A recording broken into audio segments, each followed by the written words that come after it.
A left side clear, left to the right, moving, following his back. He rolls back from those punches. And they're slowly down.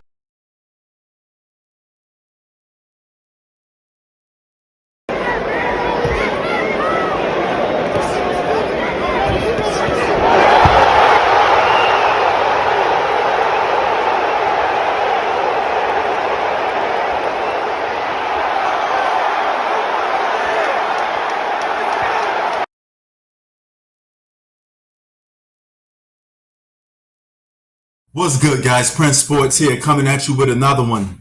Now, when we say better, let's define better. Does better means better legacy, more known, more household name? No. If we're going to go by those topics, then guess what? Floyd Mayweather is better than Terence Crawford from that standpoint. But if we're just going from straight boxing skill standpoint, and who would beat who, and who's just a flat-out better boxer, I believe Terence Crawford is a better boxer than Floyd Mayweather. He's not more famous, but he's a better boxer. Now, let me explain. If this was 130, 135, I would pick Floyd Mayweather to beat Terence Crawford. But if we're doing 147 welterweight, which wasn't too oppressive for Floyd Mayweather. He had brittle hands. He cherry-picked his fights. He fought guys that most people consider out of their prime and make you question why you fighting this guy in the first place. He took very little to no risk. All right?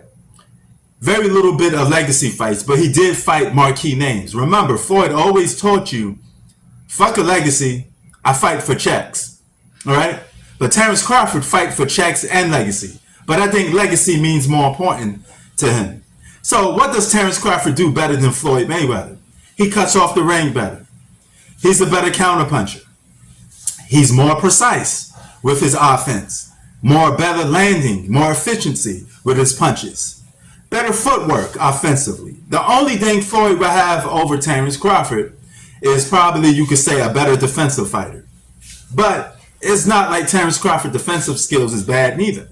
If Floyd defensive skills is about a 95, then Terence Crawford is about an 89. So if you combine that his defensive skills is not too bad, right there hanging with him, but his offense hurdles over Floyd Mayweather's, got more punching power, yeah, he's better than Floyd Mayweather. And if they fought while Terence Crawford was in his prime, he would beat Floyd Mayweather. Now, Floyd would never fight Terence Crawford in his prime when Terence Crawford is at his best. He would fight Terence more likely when Terence is all beat up and, you know, coming off a loss or just done with. All right? Now, a lot of people say Terence Crawford haven't fought nobody, but you could do the same thing for Floyd Mayweather, who pick and choose. Remember, Floyd was the king of ducking and dodging. Even the reporters used to say that, even in interviews, they answer questions about Manny Pacquiao. They're like, oh, he's the king of ducking and dodging. Well, he's been doing that throughout his welterweight career. But from 135 to 130, Floyd was a little bit legit. I mean, that's when he was actually fighting. Had good hands. I mean, he's one of the best at 130 and 135. His welterweight career is the one that you got to question a little bit. All right? But Terence Crawford, 2 times undisputed champion. Something Floyd never did. So this goes to tell you that Terence Crawford is running through everybody like a hot knife through butter. He wants smoke with everybody. All right? Question is, do everybody want smoke with him? And I doubt that a lot of people want smoke with Terence Crawford. Right? So if they fought in their prime, if Floyd had no other choice but to actually take a challenge, take a risk, and fight Terence Crawford, he would lose to Terence Crawford. Terence Crawford actually won his legacy fight in more impressive fashion than Floyd Mayweather. Floyd had to hug Manny Pacquiao for his legacy fight. Wasn't a convincing win, to a point that people got that fight split 50-50. There ain't no 50-50 split for Terence Crawford beating the brakes off Earl Spence Jr., making that guy old overnight. Okay? He brought out whoops and chains on cornbread Earl Spence Jr., right? He made his southern accent get even more deeper. He gave that boy a beating convincingly.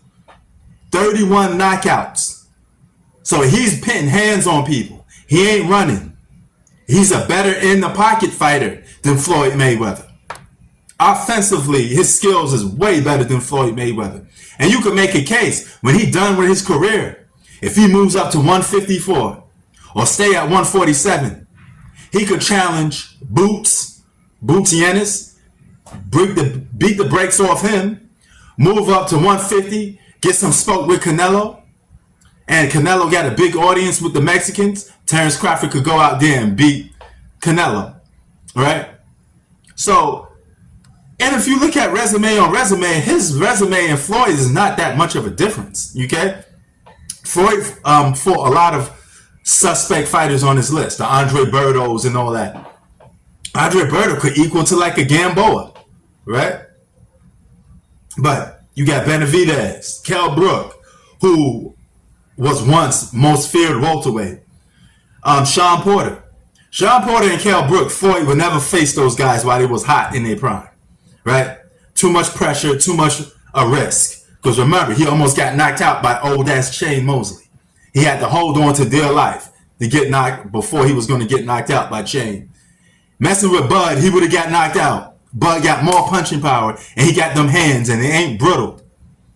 All right? So, as far as I'm concerned, Terence Crawford is a better welterweight than Floyd Mayweather. He just don't got a better legacy. But he will have it by the time he retires. All right? Guy's 40-0. If he could go do clean out divisions, come a 3-time undisputed champion, there'd be no question about how great this guy is, because he'd be taking titles from everybody. Prince Sports out, man. But the truth. I told y'all.